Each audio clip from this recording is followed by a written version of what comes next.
ఓం నమః శివాయ. ఓం నమో నారాయణాయ. నరదృష్టి నివారణ, కర్మ నివారణ, సంచిత కర్మ, ప్రారబ్ధ కర్మ, ఆగమిక కర్మ, దగ్ధ నివారణ, తులాభార కాల భైరవాయ నమో నమః. ఓం మహాదేవ్యై చ విద్మహే విష్ణుపత్నీ చ ధీమహి తన్నో మహాలక్ష్మి ప్రచోదయాత్. హరి ఓం. మా ఛానల్కి స్వాగతం. చూస్తున్న వీక్షకులకు, ప్రేక్షకులకు, ప్రియ కాళ భైరవ భగవద్బంధులకి స్వాగతం పలుకుతూ మమ్మల్ని ఎంతగానో ఆదరిస్తూ ఉండబడినటువంటి ప్రియ సోదర సోదరీమణులకు, భగవద్బంధువులకు, సనాతన ధర్మ సంరక్షకులకు, జ్యోతిష్య అభిమానులకు అందరికీ స్వాగతం పలుకుతూ ముందస్తుగా ధనత్రయోదశి పండగ శుభాకాంక్షలు. అందరి ఇంట లక్ష్మీదేవి స్థిరనివాసంగా ఉంటూ అందరికీ భోగభాగ్యాలను, సుఖశాంతులను ప్రసాదించాలని కోరుకుంటూ ఆశీర్వచనం. 16/10/2024 నుండి 31/10/2024 వరకు అక్టోబర్ మాసంలో ద్వితీయార్థంలో పుట్టినటువంటి వారందరికీ కూడా ముందస్తుగా జన్మదిన శుభాకాంక్షలు. గతంలో వివాహం చేసుకున్న వారికి వివాహ వార్షికోత్సవ శుభాకాంక్షలు. ద్వాదశ రాశుల్లో గ్రహ గమనాల్ని ఒకసారి పరిశీలన చేద్దాం. వృషభ రాశిలో దేవగురు బృహస్పతి సంచార స్థితి, కన్య రాశిలో కేతు సంచార స్థితి, తులారాశిలో రవి బుధ సంచార స్థితి, వృశ్చిక రాశిలో శుక్ర సంచార స్థితి, కుంభరాశిలో శని భగవానుడు సంచార స్థితి, మీనరాశిలో రాహు సంచార స్థితితో ద్వాదశ రాశుల్లో గ్రహ గమనాలు ఈ విధంగా ఉన్నాయి. మిథున రాశి వారు ధనత్రయోదశి పండగ రోజున ఎలాంటి విధి విధానం పాటించడం వలన మహాలక్ష్మీదేవి ఆశీస్సులు పొందుతారో ఈ వీడియోలో సవివరంగా సంపూర్ణంగా తెలుసుకుందాం. మిథున రాశిలో ఏ నక్షత్రాలు వస్తాయనగా మృగశిర నక్షత్రంలోని 3వ పాదం, 4వ పాదం, ఆరుద్ర నక్షత్రంలోని 4 పాదాలు, పునర్వసు నక్షత్రంలోని 1, 2, 3 పాదములు కలిపితే మిథున రాశి అవడం జరుగుతుంది. చాలామందికి పుట్టినటువంటి కాల సమయంలో డేటా బర్త్లు లేనటువంటి కారణం వలన పేరు యొక్క మొదటి అక్షరాన్ని అనుసరిస్తూ ఆ రాశిని తెలుసుకునే ప్రయత్నం చేద్దాం. కా, కీ, కు, ఖం, అజ్ఞ, చ, కే, కో, హ అక్షరాల వారందరూ కూడా మిథున రాశి జాతకులని చెప్పి గమనించాలి. మిథున రాశి యొక్క అధిపతి బుద్ధ భగవానుడు. వీరికి రాశిలోనే కుజుడు ఉండడం, అర్ధాష్టమ కేతువు, పంచమ స్థానంలో బుధాదిత్య రాజయోగం, రవి బుధులు కలిసి ఉండడం, 6వ స్థానంలో శుక్ర భగవానుడు ఉండడం, భాగ్యస్థానంలో శని భగవానుడు ఉండడం, లాభస్థానంలో రాహు సంచారము చేయడం వలన గ్రహాలు అద్భుతమైన యోగ స్థానంలో ఉన్నాయి. కనుక ఇలాంటి కాల సమయంలో మహాలక్ష్మీదేవి అమ్మవారి దగ్గర పూజ చేసుకునేటువంటి కాల సమయంలో నవధాన్యాలతో కూడుకున్నటువంటి దీపాన్ని ఏర్పాటు చేసుకోవడం, కూష్మాండ దీపాన్ని ఏర్పాటు చేసుకోవడం, పూజలో స్వీట్ని, చక్కెర పొంగలి, పాయసం లాంటి నైవేద్యంగా ఏర్పాటు చేసుకొని మహాలక్ష్మీదేవి అమ్మవారిని స్మరించడం, ధ్యానించడం యోగదాయకం. ఇంటి సింహద్వారాలకు తెల్లటి నువ్వులతో పిండితో చేసినటువంటి దీపాల ప్రమిదలను ఏర్పాటు చేసుకోవడము, అలాగా నువ్వుల నూనెను, కొబ్బరి నూనెను కలిపి దీపాన్ని పెట్టడం వలన బ్రహ్మజ్ఞానం కలుగుతుంది, అదృష్టం మీ సొంతమవుతుంది, ఆనందం మీ ఇంట ఉంటుందని చెప్పి గమనించాలి. కనుక మహాలక్ష్మీదేవి అమ్మవారి యొక్క సేవ వలన మీ యొక్క స్వయం వృత్తులు, సేవారంగాలు, వ్యాపారాలు, గృహ భవన నిర్మాణ కార్యక్రమం చేసేటువంటి వారు, సాఫ్ట్వేర్, హార్డ్వేర్ ఉద్యోగస్తులందరికీ కూడా ఇది చాలా శుభ పరిణామం అని చెప్పి గమనించాలి.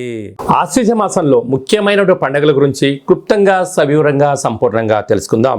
మనకు 17వ తారీఖున ఆశ్వీజ మాస శుద్ధ పూర్ణిమ. విశేషంగా అమ్మవారి యొక్క శరణవరాత్రులు అయిపోయినటువంటి పూర్ణిమ. అదే కాకుండా 24వ తారీఖున ఆశ్వీజ మాస బహుళాష్టమి. కనుక సమ్మోహనం చేసేటువంటి సమ్మోహన కాళభైరస్వామి యొక్క పూజ, శ్రవణం, కుష్మాండ దీపం మనకు యోగదాయకం అని చెప్పి గమనించగలగాలి. అలాగనే మనకు 30వ తారీఖున ధనత్రయోదశి పండగ. కనుక మనమందరము కూడా లక్ష్మీదేవిని ఇంటికి స్వాగతం పలికేటువంటి కార్యక్రమాలు కనుక మనమందరం కూడా ఇంటినల్లా శుద్ధి పెట్టుకుందాం, ఇంటికి మామిడాకులు కట్టుకుందాం, కొబ్బరాకులు కట్టుకుందాం, ప్రతి ఇంట్లో లక్ష్మీదేవి పూజ చేద్దాం, లక్ష్మీదేవికి స్వాగతం పలుకుతాం. ఇంకనూ ఈ ఆశ్వీజ మాసంలో మనం విజయం సాధించగలగాలి అన్నట్లయితే ఈ యొక్క పాత్రను కంచు పాత్ర అంటారు. పాత్రల యందు కంచు పాత్ర వేరయ్యా అంటారు. కనుక ఈ యొక్క పాత్రను మన గృహంలో ఉంచుకొని ప్రతిరోజు ఏం చెయ్యాలి అన్నట్లయితే ఒక్కసారి ఇలా చూడండి.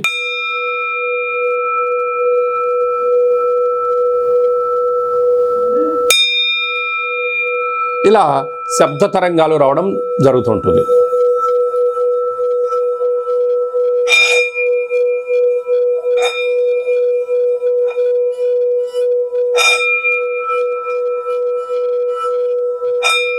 ఈ శబ్ద తరంగాలను సృష్టించడం వల్ల ఓంకార శబ్దం కారణం చేత మనిషి శరీరంలో ఉండబడినటువంటి 7 చక్రాలు వికసించడం, ఇంట్లో ఉండబడిన జ్యేష్ఠాదేవి బయటికి వెళ్ళడం, ధనత్రయోదశి పండుగ రోజున లక్ష్మీదేవికి స్వాగతం పలకడానికి ఈ యొక్క కాళభైరవ స్వామికి అక్షయ పాత్ర ఎంతగానో ఉపయోగపడుతుందని చెప్పి గమనించగలగాలి. ఈ అక్షయ పాత్రతో పాటు కాళభైరవ స్వామి యొక్క పిరమిడు, డాలరు, కంకణము, మీ పేరుపైన కూష్మాణ దీపము, ఒక సౌభాగ్య ముడుపును కట్టి సంపూర్ణంగా మీకు వీడియో కాల్ చూపించి పూజా కార్యక్రమం చేసిన తర్వాత ఈ యొక్క అక్షయ పాత్రను మీకు కొరియర్ ద్వారా అందజేయడం జరుగుతుందని చెప్పి గమనించాలి. ఆసక్తి గలవారు ఈ కింది నెంబర్ సంప్రదించి అక్షయ పాత్రను సొంతం చేసుకొని అష్ట కష్టాలకు స్వస్తి పలికి అష్ట ఐశ్వర్య ప్రాప్తికి స్వాగతం పలుకుతామని చెప్పి గమనించాలి. అలాగా భార్యాభర్తలు తరచుగా ఇంట్లో గొడవ పడుతున్నారా? ఎందుకు అలా జరుగుతుంది?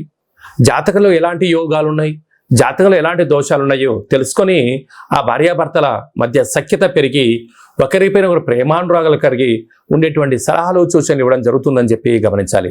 కనుక గృహంలో మీ యొక్క విద్యార్థులు ఎలాంటి చదువుకుంటున్నారు, దాంట్లో పరీక్ష ఉత్తీర్ణత శాతం ఎందుకు రావడం లేదు, ఎలాంటి క్రీడారంగంలో ఉంటున్నారు, చిన్నపిల్లలకు ఎలాంటి పేర్లు పెట్టుకోవాలి, ఎలాంటి మన వ్యాపార కార్యక్రమాలు చేయాలి, ఏ పని చేస్తే మనకు విజయం సాధించడం జరుగుతుంది, ఎలాంటి గృహంలో ఉంటే మనకు ఐశ్వర్యం కలుగుతుంది, మనకు నూతన వాహనాలు క్రయ విక్రయాలు ఎప్పుడు మంచి కాలము, ఎలాంటి మంచి పనులు ఎప్పుడు చేసుకోవాలో తెలుసుకొని చేసినట్లయితే జీవితం అంతా సువర్ణమయం అని చెప్పి గమనించాలి.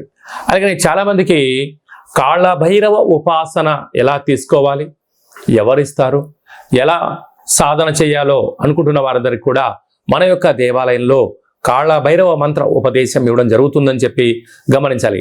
అందరికీ కాళభైరవ స్వామికి ఆశీర్వాదాలను కోరుకుంటూ కూడా అందరి యొక్క సాధన చేద్దామని చెప్పి ఒక చిన్న విన్నపం కూడా.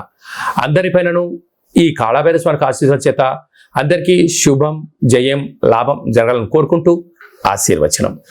ఓం శతమానం భవతి శతాయు పురుష సతేంద్రియ ఆయుష్యేవేంద్రియే ప్రతిష్టతి ధనం ధాన్యం బహుపుత్రలాభం శత సంవత్సరం దీర్ఘమాయు సర్వే జనా సుఖినో భవంతు లోకా సమస్త సుఖినో భవంతు.